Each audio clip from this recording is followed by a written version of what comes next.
మా వ్యూహ రచనతో Visakha municipal corporation mayor పీఠాన్ని కాపాడుకుంటామని మాజీ మంత్రి గుడివాడ అమర్నాథ్ స్పష్టం చేశారు. కూటమి నేతలు ప్రలోభపెట్టి భయపెట్టి వైఎస్ఆర్సీపీ కార్పొరేటర్లను తమ వైపు తిప్పుకుంటున్నారని ఆక్షేపించారు. ఈ క్వాలిఫికేషన్స్తో వారు మా మేయర్ గారి మీద అవిశ్వాస తీర్మానం ఇవ్వడం మనందరం కూడా చూసాం. సరే, వారికి సరైనటువంటి బలం లేకపోయినా మా దగ్గర నుంచి కొంతమంది కార్పొరేటర్లని వాళ్ళు బెదిరించో, భయపెట్టో, ప్రలోభపెట్టో, లేదా వాళ్ళు తీసుకోనో ఏదో జరిగి కొంతమంది వెళ్ళిపోయినప్పటికీ అయినప్పటికీ వారికి బలం సరిపోకపోయినా, ఎందుకంటే నో కాన్ఫిడెన్స్ పెట్టినప్పుడు అవిశ్వాస తీర్మానం 2/3 మెజారిటీ అనేటువంటిది వారికి ఉండాలి. అది లేనప్పటికీ 4-5 వాళ్ళకి తక్కువైనప్పటికీ ఇంకా ఏదో రకమైనటువంటి ప్రయత్నం చేయాలి, భయపెట్టాలి, బెదిరించాలనేటువంటి ప్రక్రియ కొనసాగుతూ ఉంది.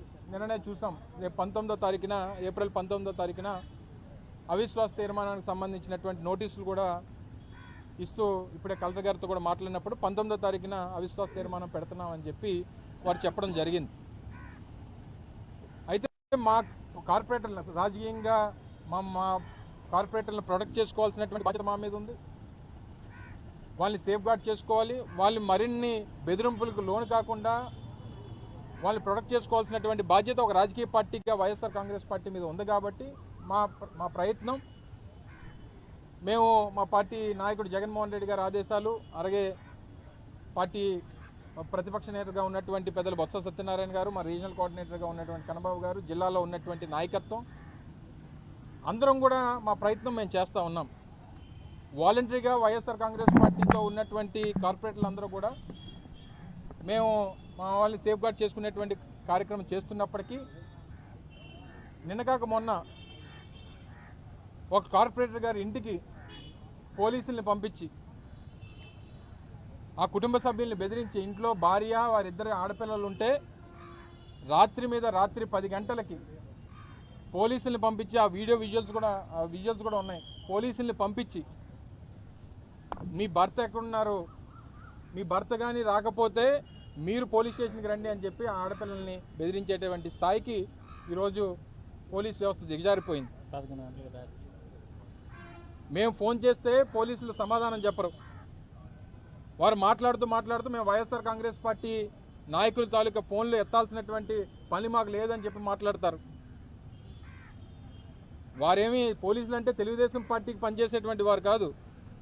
సమాజం కోసం పబ్లిక్ సర్వెంట్స్గా వారి జీతాలు రాష్ట్రంలో ఉన్నటువంటి అందరి ట్యాక్స్ రూపేణా వచ్చేటువంటి దాన్ని వాళ్ళ జీతాల కింద ఇస్తున్నాం. ప్రతి పౌరుణ్ణి కాపాడాల్సినటువంటి బాధ్యత పోలీస్ వ్యవస్థ మీద ఉంది. మేము వైఎస్ఆర్ కాంగ్రెస్ పార్టీ ఫోన్లు ఎత్తాం, మేము సిపిఐ పార్టీ ఫోన్లు ఎత్తాం, సిపిఎం పార్టీ ఫోన్లు ఎత్తాం. మీరు పోలీసు ఉద్యోగం చేస్తూ ఉన్నారా, లేకపోతే పచ్చ చొక్కాలు వేసుకొని మీరు మీ తెలుగుదేశం పార్టీకి మీరేమైనా ప్రైవేట్ సెక్యూరిటీ ఏజెన్సీగా ఏమైనా పనిచేస్తూ ఉన్నారా? దీని మీద తీవ్రంగా దాన్ని ఖండిస్తూ ఇప్పుడే జిల్లా కలెక్టర్ గారికి ఒక రిప్రజెంటేషన్ ఇవ్వడం జరిగింది. ప్రక్రియ మీరు ప్రొసీజర్ ఫాలో అయ్యారు, మీ ప్రొసీజర్ ప్రకారం కలెక్టర్ గారు ప్రొసీజర్ చేస్తూ ఉన్నారు. 10 రోజులు అయింది, నిన్న నోటీసులు ఇచ్చారు, 19వ తారీఖున ఎన్నికలు పెట్టారు. ఎన్నికలు కానివ్వండి, మీ బలం ఏంటో అన్నిటువంటి తేలిపోతాయి కదా. మీకు బలం లేదని చెప్పి మీరు అందరినీ బెదిరించి, భయపెట్టి, బ్లాక్మెయిల్ చేసి ఎక్కడ తీసుకెళ్దాం అనుకుంటున్నారు? రాజకీయం ఈ రోజు అయిపోతుందని చెప్పని అనుకుంటున్నారా? లేకపోతే ఇదే ప్రజాస్వామ్యం ఇంకో 4 సంవత్సరాలతో ముగిసిపోతుంది, ఇక్కడ నుంచి ప్రజాస్వామ్యం ఉండదు అనేటువంటిది మీ అభిప్రాయం? మళ్ళీ 4 సంవత్సరాలకి ఎన్నికలు వస్తాయి, మళ్ళీ ప్రజలు తీర్పిస్తారు, అధికారాలు మారుతూ ఉంటాయి, పరిస్థితులు ఎప్పుడు ఈ రకంగా ఉంటాయి అనుకుంటే మీ అమాయకత్వం.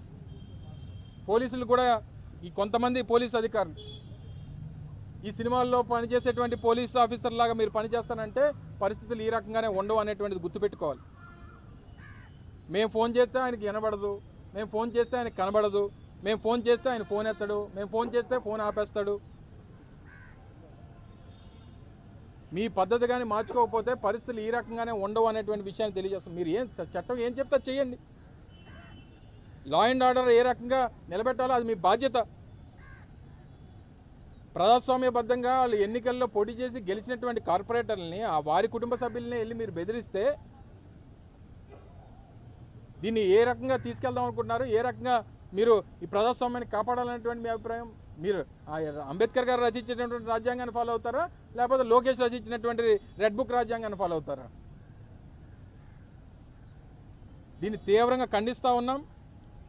రేపు కానీ మళ్ళీ మా ఏ కార్పొరేటర్ ఇంటికి వైఎస్ఆర్ కాంగ్రెస్ పార్టీకి చెందినటువంటి కార్పొరేటర్లు, ఇప్పుడే ఒక కార్యక్రమానికి వెళ్ళాం, మా పార్టీ నుంచి 2-3 వెళ్ళిపోయినటువంటి కార్పొరేటర్లు ఎదురయ్యారు. కనీసం వాళ్ళు అడగలేదు, ఎందుకు వెళ్ళిపోయారని కూడా మేము అడగల. వాళ్ళకి ఆ నైతిక బాధ్యత లేకపోయినా, నైతిక విలువలు లేకపోయినా వెళ్ళిపోయినా మాకు తారసపడ్డారు, ఎదురుపడ్డారు. కనీసం మా రండి అని కానీ, ఎందుకు వెళ్ళిపోయారని కానీ వారు నిర్ణయం తీసుకున్నారు, వెళ్ళిపోయారు. సరే బెదిరింపులకు వెళ్ళిపోయారో, లేకపోతే ఇష్టపూర్వకంగా వెళ్ళిపోయారో, లేకపోతే ప్రలోభాలకు లోనే వెళ్ళిపోయారు. వాళ్ళు నిజంగా దొరుకుంటే వాళ్ళిద్దరిని కారెక్కించుకొని మేము తీసుకెళ్ళిపోగలం కదా. దేనికి ఈ రకమైనటువంటి, మీకు బలం లేనప్పుడు ఎందుకు లేకిచ్చారు? వాళ్ళు నిజంగా బలమే లేదనుకుందాం, మీకు కావాల్సిన 2/3 మెజారిటీ లేదనుకుందాం, ఎందుకు లెటర్ ఇచ్చారు? ఈ 11 నెలల కోసం మీ పాకులాట దేనికి? కొన్ని ఇక్కడ ఏమైనా ఉన్నటువంటి దాన్ని ఏమైనా ఉన్నిస్తున్నారా? విలువైనటువంటి భూమిని తీసుకొని వెళ్ళి నేను ఒక సంస్థకు కట్టబెట్టారు. 1500 కోట్ల రూపాయలు విలువైనటువంటి భూమిని తీసుకొని వెళ్ళి ఒక ప్రైవేట్ సంస్థకు కట్టబెట్టేస్తారు. నాకు తెలిసి ప్రభుత్వంలో ఇప్పటి వరకు ఏ ప్రభుత్వం అన్నా ఏ సంస్థ కన్నా లీజుకి ఇచ్చినప్పుడు 33 సంవత్సరాలు దాటి ఏ సంస్థకి లీజుకి ఇవ్వాల, కానీ అలాంటి 99 సంవత్సరాలు లీజుకి ఇచ్చారు. నువ్వో నేనో ఏదన్నా ఒక షాప్ అతికిస్తే 2 సంవత్సరాలకు ఒక 5%, 3 సంవత్సరాలకు ఒక 15% రెంట్ అనేటువంటిది పెంచకుండా ఈ వ్యవస్థలోనే ఎక్కడా లేదు. అలాంటిది వాళ్ళకి 10 సంవత్సరాలకు ఒకసారి పెంచుతారట. 99 సంవత్సరాలకి ఇచ్చినప్పుడే టోటల్గా కట్టబెట్టిస్తారు. 1000 కోట్లు 1500 కోట్ల రూపాయలు విలువైనటువంటి భూమిని సంవత్సరానికి 4.5 కోట్లకి లీజ్కి డబ్బు ఇచ్చేస్తే మీరేంటి? మీరందరూ కూడా ఒక లూలు ఒక మాల్ కట్టవచ్చు, మనకు కూడా భూములు ఇస్తే అలాగా 1500 కోట్ల రూపాయలు విలువైన భూమి ఇస్తే ఒక 500 కోట్లు పెట్టి నువ్వు ఒక షాపింగ్ మాల్ కట్టలేమా మనం? బ్యాంక్ కూడా కళ్ళగద్దుకొని ఇస్తాడు. 1500 కోట్ల రూపాయలు విలువైనటువంటి ల్యాండ్ ఇస్తే 500 కోట్ల రూపాయలు అప్పు బ్యాంక్ కళ్ళ మూసుకొని ఇస్తాడు. ఇదే పూర్ టు రిచ్ అంటే ఇదేనా? P4 అంటే ఇదేనా? పేదవాడిని సంపద సృష్టించడం అంటే ఇదేనా? పేదవాడిని గొప్పవాడు చేస్తానన్నావా, గొప్పవాడిని ఇంకా గొప్పవాడిని చేస్తానన్నావా? ఇవన్నీ వీటి మీద దృష్టి పెట్టడం మానేసి, పరిపాలన మీద దృష్టి పెట్టడం మానేసి, ప్రభుత్వం తాలూకు పనితీరు మీద దృష్టి పెట్టడం మానేసి, ఇచ్చినటువంటి హామీల మీద దృష్టి పెట్టడం మానేసి